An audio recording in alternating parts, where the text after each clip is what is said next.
Hi, everyone. Welcome to this co-production between Voice of America and WION, live from New York City. I'm Susan Tehrani, your host.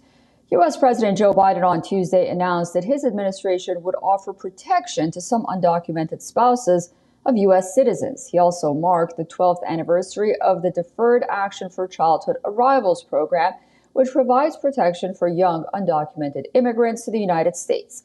VOA's Anita Powell reports from the White House. For Javier Quiroz Castro, setting foot inside America's most famous home was an impossible dream. His parents brought him to the U.S. at age 3 without legal immigration status.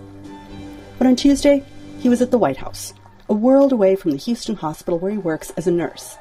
He was here, he said, because he took advantage of the Deferred Action for Childhood Arrivals program known as DACA. Saving American lives was only possible because of DACA. It allowed me to live and work and build a family in the only country I have ever known and loved. On Tuesday, U.S. President Joe Biden announced a new measure to offer protections to undocumented spouses of American citizens, a move the White House says affects more than 500,000 people. These couples have been raising families, sending their kids to church and school, paying taxes, contributing to our country for 10 years or more, but living in the United States all this time with this fear and uncertainty.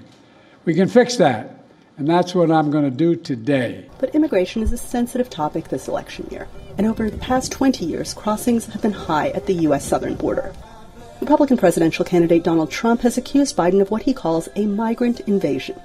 Trump blames immigrants for a number of ills, including crime, inflation, and even disease and terrorism, but often without clear evidence and sometimes in the face of facts. An estimated 50% of inflation has been caused by the soaring cost of housing, which is skyrocketing due to Joe Biden's tidal wave of illegal immigration and high interest rates. Immigration advocates disagree, saying research shows that those who benefit from this policy contribute about $13 billion in spending power to the U.S. economy each year. We estimate that if they were to be U.S. citizens years down the line, they could actually increase that amount by about $5 billion each year. With some kind of legal status that will be permitted through this policy, that will allow them to go into careers that are borrowed from them right now and to be more productive into our economy, which will be beneficial for their families, but also beneficial for our society as a whole. Rebecca Shee, executive director of the American Business Immigration Coalition, says her mother had been undocumented for nearly 2 decades. She was a doctor in China, but for 19 years, undocumented here. She worked in Chinese restaurants. She worked in nursing homes, caring for elderly and emptying bedpans, and wasn't able to practice her profession. And so when she was able to get parole in place and a green card, she went back to the medical field, and it's been thrilling and deeply humanizing for her, and just showing that when you legalize people who are here for decades, already contributing, you unleash their economic potential. And that's good for every American. And for Americans like Javier Quiroz Castro, it's something more. A warm embrace from the country he calls home. Anita Powell, VOA News, the White House.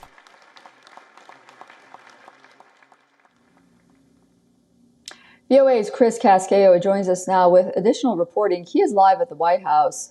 Chris, great to see you and happy Friday. How does the latest executive action fit in with U.S. President Joe Biden's other immigration policies at this point?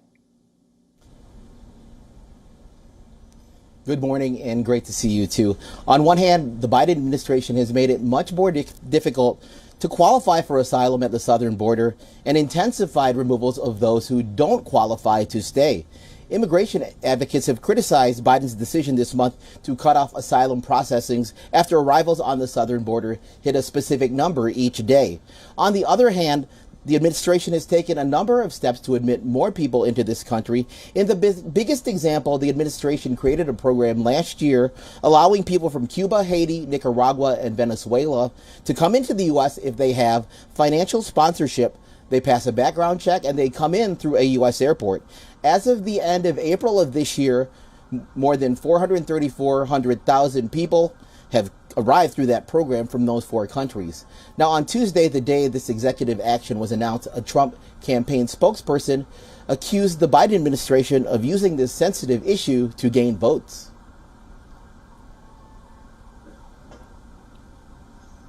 And Chris, at this point, we want to talk about another U.S. immigration issue, and that's the resettlement of tens of thousands of Afghan evacuees after the fall of Afghanistan. Now, it's been 2 years since then.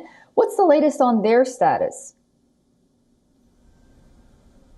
Well, we're talking about more than 70,000 Afghan refugees who came under a special humanitarian parole program, but this has no permanent path to citizenship or permanent residency.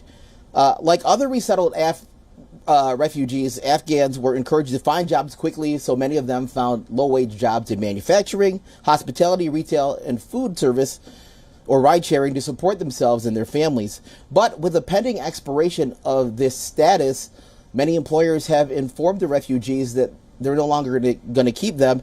So a lot of people, a lot of activists in the relief agencies that are helping these refugees are urging Congress to pass what is called the Afghan Adjustment Act, which would help these refugees. But the likelihood of any immigration legislation passing in an election year is pretty unlikely. All right, Chris, stay with us. I'd like to get more of your reporting on our next story as well. Well, 2 years ago this month, the U.S. Supreme Court made a decision that impacted the nation's political landscape, reversing its 1973 ruling that legalized abortion. Now, abortion looms as a major issue in this year's election. VOA senior Washington correspondent Caroline Presetti takes a look at the issue that is charging the presidential campaign.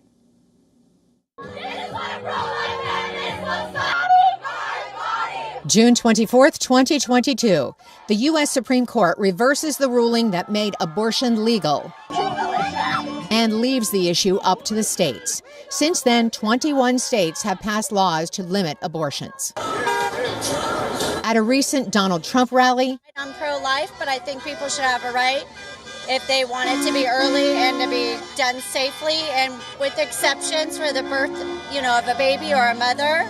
But it should be up to the states. A new Gallup poll shows the Dobbs decision galvanized single-issue voters 2 years ago and continues to do so. We see a record high now, 32% of the electorate saying they'll only vote for a candidate who shares their views on the issue. But again, that hasn't really changed among Republicans and independents. That stayed absolutely steady at about 22%. It's Democrats who have really surged. Free condom, free cone? One of those voters is Jaden D'Onofrio. We've seen that the right to choice and recreational marijuana are critical to the beliefs and importance of youth voters and what's top of mind for them, especially with the right to choice. In May, D'Onofrio's state of Florida enacted one of the most restrictive state laws, making abortion illegal after 6 weeks of pregnancy. President Joe Biden called the current patchwork of laws chaos. It shouldn't matter where in America you live. This isn't about states' rights, it's about women's rights. The person most responsible for taking away this freedom in America is Donald Trump. President Biden has his own complicated views of abortion relating to his Catholic faith. You had such an impression on my family. Last week, he met with the Pope at the Vatican. The church teaches abortion as immoral, but Catholics are divided on the issue. My view is now that we have abortion where everybody wanted it from a legal standpoint. Former President Donald Trump takes credit for the Supreme Court decision that outlawed abortion on a national level. You must follow your heart of this issue, but remember, you must also win elections to restore our culture and, in fact, to save our country, which is currently, and very sadly, a nation in decline. Saad from Gallup says it will be interesting to see whether the Supreme Court decision will change votes in November or simply motivate people to go out and vote. Carolyn Presutti, VOA News.